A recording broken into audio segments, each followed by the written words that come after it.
and find a cure, 'cause I can't do this anymore. I can't, no I can't do that. Amis de Pipo TV, la musique d'intro, c'était pas la bonne là. Je sais pas si c'est fait exprès. Je sais pas ce que non. Ah, tu l'as. D'accord. Ah, il l'avait pas. Alors, je commence tout de suite la vidéo. Doctoton. Hein, donc, vous avez vu. Vous allez sur le site Doctoton. Donc, mardi 17 octobre. C'est un live, 18h30. Hein. Elle fait sa rentrée. Doctoton, donc, invité d'honneur, on va dire. Hein, Christian Perron. Ou Perronnet. Je sais pas. Je sais jamais comment on dit. Donc si vous voulez voir une bonne émission, parce qu'ils vont revenir sur les déclarations justement de notre ministre, non, de notre sinistre de la santé. Ouais, elle a dû faire une faute de frappe. Non, c'est ministre, c'est pas sinistre. Elle a dû faire une erreur. Ouais, c'est dommage, c'est une faute de français, c'est pas très beau. Voilà, allez, terminé cette intro et puis bah on va commencer vite fait. Voilà. Alors voilà, donc le gros sujet de la semaine, bah, je pense que vous l'avez tous vu, alors, je ne vais pas vous cacher, j'ai eu du mal à faire un JT cette semaine parce que bah, il n'y avait qu'une info, de toute façon, j'avais beau changer de chaîne, même sur les réseaux, tout ça, il y avait... donc même j'étais au jeudi, j'avais rien. Donc l'ingénieur m'a aidé pour trouver 2-3 news, d'accord, ça va être super, j'imagine. Voilà, donc moi, bah, voilà, donc, je suis un peu en difficulté, parce que c'est vrai que c'est délicat, et puis bah, tout le monde donne son avis, il y en a pas mal qui ont donné leur avis, il y en a d'autres non, mais voilà. Bah, moi, du coup, bah, je vais donner mon avis quand même, voilà, sur ce gros sujet, donc c'est vrai que c'est un sujet où ça a été un vrai bombardement, ça c'est clair. C'est terrible. Ouais, voilà. Donc, bah, je me lance. Donc c'est l'histoire, hein, vous avez vu, hein, je pense, bon, bah, c'est ce couple néo-zélandais hein, bah, qui a été incommodé par des pets d'un chien dans un avion pendant plus de 13 heures. Ils ont vécu l'enfer. Ouais, ça a été un vrai calvaire. Ouais. Ah, ils l'ont dit, ils ont vécu un vrai calvaire. Ouais, parce qu'il y avait un chien, le monsieur, un chien, parce que quand il y a des gens handicapés, ils ont le droit de prendre leur chien. Et là, c'était un bulldog français. Et le bulldog français, apparemment, c'est réputé pour lâcher des caisses, mais alors en plus des caisses, ah, ouais, c'est puissance 1000, hein, ouais, apparemment.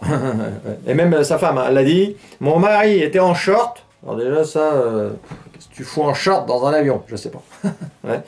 Et il recevait de la salive de chien sur la jambe. Alors en plus de lâcher les caisses, l'autre il lui bavait sur la jambe. Ça a été terrible. Et puis ça... Je vous ai dit que c'est une news qui allait péter, vous avez vu que ça a pété, hein, ça c'est sûr. Et puis, bah, c'est décevant. Alors, il y a des artistes qui se sont un peu, oui, qui ont dit des choses, qui ont un peu soutenu l'affaire, enfin, ou donné leur point de vue, ou voilà. Mais il y en a, ils se sont un petit peu cachés là. Hein. Ils n'ont pas osé. C'est vrai que, bon, par exemple, un Kylian Mbappé, c'est vrai que là, bah, on ne l'a pas entendu. Hein. Pourtant, lui, il a le tweet facile, et là, rien. Non. Non, je me rappelle, bon, par exemple, c'est vrai qu'on pour Naël, par exemple, hein, il avait marqué hein, ce petit ange parti trop tôt, ça c'est bien, mais là pour cette affaire-là, rien, que dalle. Alors qu'il aurait pu mettre un petit truc vite fait, un petit P parti trop tôt, toi, hop, mais au moins tu sens qu'il y a. Ouais. Voilà. Voilà. Bon, allez, bah, cette news-là, on va arrêter. C'est ma grosse news de la semaine, hein. C'est là, voilà, vous avez vu. Il y avait un autre gros sujet. Et celui-là, non, je ne vais pas en parler. Attends, je ne sais pas s'il y en a qui pensaient que j'allais... Non, non. Non. Moi, je ne suis pas assez pointu. Ah non. Moi, non. Hein, ingénieur? Non, toi non plus. Ouais, bon, voilà, bon, bah, ça a été le gros sujet de la semaine. Et on continue le JT, ouais, qui va être moisi, hein, complet. Mais ça, c'est sûr. Allez, terminé. Allez, on commence avec les petites infos de notre ingénieur qui a travaillé, j'espère qu'il a trouvé de la qualité. Qu'est-ce qu'il nous propose? Bah, cette petite image, ah oui, d'accord, ouais, ça m'a fait rire, ouais, moi aussi je l'avais vu, c'est l'afficheur fou, vous savez dans le sud, je ne sais plus quelle ville, il a refait une affiche, c'est Macron en punaise de lit, grossi 1000 fois. Alors c'est une punaise de lit, grossi 1000 fois plutôt. Et on voit la tête, ouais. C'est pas mal. Voilà, bon, bah ça c'est tout. On va passer à autre chose. Allez, il y a des transitions, j'espère, parce que. Allez, vas-y.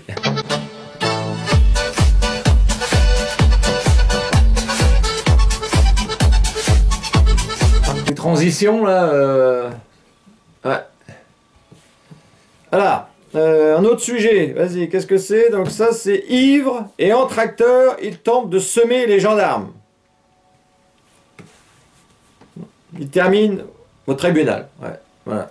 Ça, c'est une autre info qu'il a trouvée. Ouais, c'était un QTRE, enfin, ou un paysan, enfin, je sais plus trop quoi. Ouais, agriculteur, 56 ans. D'accord. Bon, bah, ouais. Apparemment, il n'a pas réussi à les semer. Voilà. Bon, une autre info, vas-y.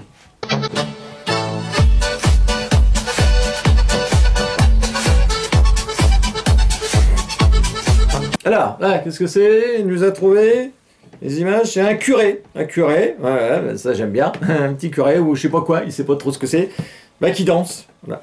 Bon, on va regarder. Voilà.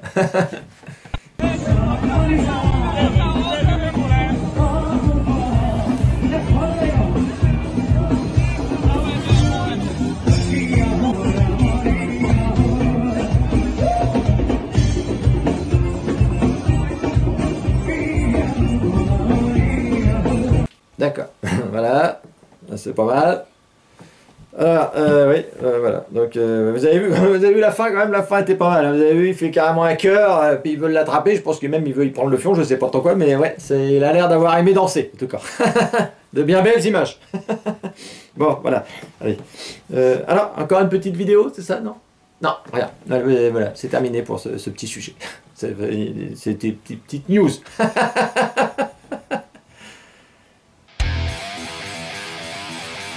Voilà, voilà, là on va repasser dans un peu plus de qualité, j'imagine. Non, terminé, tes news, je vais faire les miennes, j'ai pas grand chose, mais donc là on se retrouve avec Gabriel Attal. Bah vous allez l'écouter, c'est une interview qui a été faite en début de semaine. Ça a quand même son importance. Sur l'attractivité du métier de professeur, enseignant, tout ça. Écoutez-le. Ensuite, oui, il y a aujourd'hui une crise d'attractivité du métier d'enseignant. Pas une crise de vocation. Je pense qu'il y a même plus de vocation que à certaines autres époques, notamment pour les secondes parties de carrière. Mais il y a une crise d'attractivité qui concerne beaucoup de pays dans le monde, à laquelle on doit répondre. Donc, vous avez vu, hein, une crise d'attractivité. Hein, comme dans beaucoup de pays du monde, mais pas une crise de vocation. Ah non, non, non, non, non, non, non, non. Non, non, non, non. Alors, en fin de semaine, son discours, je trouve que... Ouais, il a pris un coup de plomb dans l'aile, je trouve. Ouais. Et je pense, alors lui, il pense que c'est juste une crise d'attractivité. Je pense que tu peux donner l'argent du monde, tu as de moins en moins envie de faire professeur. Il y a beaucoup de métiers d'abord que tu n'as plus trop envie de faire, ça c'est sûr. Toi, Gabriel, je sais pas si tu m'entends. Voilà. Ces gens-là, ils ont. C'est vrai que quand tu fais enseignant, souvent tu as la tête sur les épaules, toi.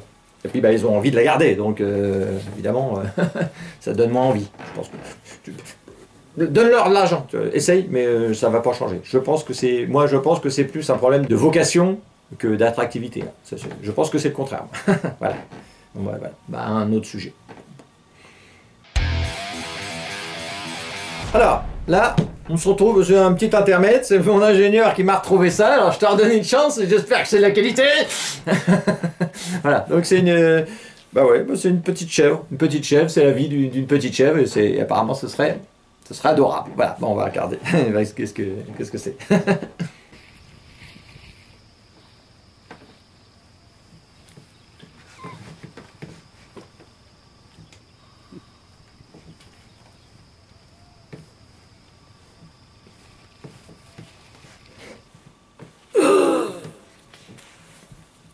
Bon. Bah, ouais, bah, elle a disparu. Ouais. Ouais, bah, elle a disparu, la petite chèvre. Ouais, super. Bravo. Allez, on continue. Alors là, je trouvais cette info, là c'est moi qui l'ai trouvé. On repart avec des actualités de Pipo. Bah, c'est un médicament anti-Covid, ouais, qui pourrait être à l'origine de variants encore plus graves selon une étude. Ah ouais, bah là ça m'a fait marrer, donc j'ai lu un petit peu, hein, c'est vrai que, bah voilà, là on est dans le... Alors donc apparemment, hein, c'est une pilule inquiétante, hein, alors que le Covid est en recrudescence. Ah là vous avez vu, c'est fou, hein. Moi j'ai vu plein de gens avec la goutte au nez, hein. Ça c'est sûr, hein. Ça c'est dingue. Et des chercheurs donc affirment que le molnupiravir, je sais pas quoi, contribuerait à faire émerger des mutations de virus. À cause du médicament, il mute.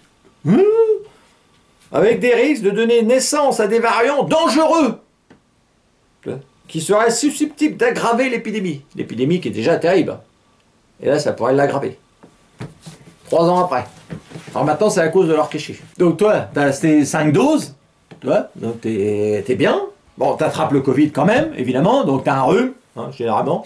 Voilà, donc toi. Et toi, tu te dis, ben, je voudrais des cachets pour te soigner. Et en fait, à cause de toi que tu prends des cachets, le variant d'après, il va s'aggraver, il va être dangereux. Ouais. Donc là, après, tu risques d'avoir un rhume plus la goutte au nez. Tu vois. Donc là, ça craint. Voilà. Ouais, c'est tout. Oh, il y a ce JT. Ouais, un carnage. Alors, là, on va parler d'un petit sujet. C'est l'écosexualité. Donc, c'est un sujet froid, comme on appelle dans le jargon, parce que moi, je suis dans le métier maintenant, ça c'est sûr. Ouais, je suis dans le métier, et donc c'est vrai que cette semaine, j'avais pas grand-chose, donc je vais refaire des trucs que j'avais mis de côté. Je voulais pas en parler, mais bon. Donc, je pense que peut-être vous l'avez vu. Il y a beaucoup de gens. Donc, c'est à Lyon. C'est à Lyon. Et c'est des gens qui vous proposent de la botanique jubilatoire. Donc c'est des adultes nus qui jardinent avec des sextoys devant des enfants. Voilà, c'est ça le thème. Ouais, bah regardez, pour ceux qui ne l'ont pas vu. Hein. Allez. Cela s'appelle la botanique jubilatoire. Une performance artistique impliquant de la nudité et des objets sexuels devant des enfants. La scène se déroule à Lyon. Elle fait partie d'un spectacle d'une association financée par la mairie. Bah voilà, bah c'est très beau, vous avez vu, donc c'est des... Hein, donc il léchait les légumes, il se foutait les machins dans le fion, et tout ça devant des gosses. Et tout ça, enfin attention, c'est de l'art, c'est des artistes. Hein. Ah oui, ils se disent artistes, ils font de l'art. Donc évidemment, la municipalité elle était un petit peu gênée, donc ils ont parce qu'il y en a qui gueulent. Bah, il y en a qui gueulent. Bah, les gens ils gueulent pour rien maintenant, donc on peut plus se mettre des machins dans le fion devant des gosses, et puis on gueule. Donc la municipalité, elle se défend. Et elle dit que c'est dans un centre d'art, hein. C'est un lieu qui est... Bon, écoutez-la. La municipalité se défend. Ce sont des images qui sont non pas sur l'espace public, non pas dans un lieu ouvert au grand public, mais dans un centre d'art. Et on peut imaginer que les quelques enfants que l'on voit sont venus, accompagnés de leurs parents. Voilà. Plus que des artistes, je pense que c'est des dégénérés. Moi, personnellement, toi, donc eux leur donnent du pognon pour faire voilà, ça. Est-ce qu'il n'y aurait pas un problème quelque part? Oui, il faut qu'on arrête, je pense. Donc c'est un collectif hein, qui se défend, hein, qui défend l'écosexualité. Voilà, c'est ça pour eux, c'est bien. Et aussi l'écoféminisme. Alors ça, je ne sais pas ce que c'est. Pourtant, moi, je suis 100% féministe, hein, ça c'est sûr.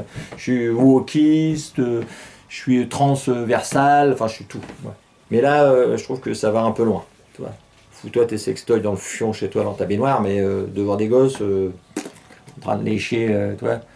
Un petit rond ou un gros rond, enfin voilà. Donc pour eux hein, c'est de l'art. Le monde devient dégueulasse. Voilà, on va finir comme ça. Ah oui non, faut arrêter. Allez, termine. Pour on est ringard, je m'en fous. Voilà. Bon, bah ce JT il est terminé. J'ai fait avec les moyens du bord, comme on dit, ou du beurre. Les moyens du beurre, je crois, je sais plus. Ouais, j'ai bricolé, j'espère que ça vous a fait marrer quand même. Pas évident, trouver des choses, j'avais rien. C'était une semaine quand même particulière, hein, on peut se le cacher. Ouais, alors pour rire avec ces sujets-là, non, pas sur Pipo, on a du mal quand même. Ouais, non. Voilà, bon, allez, bon, c'est fini pour aujourd'hui. On se retrouve dimanche prochain, donc toujours, hein, midi sur YouTube, 18h sur Facebook. Et puis, on essaiera de faire un prochain JT avec des infos, j'espère, un petit peu plus réjouissantes, quoi. Je suis pas vu, moi. Voilà, et tu vas remettre ta musique de cinglé, là? Ah, d'accord, bon, il nous remet de la musique de cinglé. Terminé, on termine comme ça. Voilà. À dimanche prochain. Can someone find a cure? 'Cause I can't do this anymore. I can't. No, I can't do that. Wait, yes I can. Gotta be a man. Gotta hide the hurt, 'cause what's worse, losing me or them. No matter what I do, I lose regardless. I feel so heartless. That's why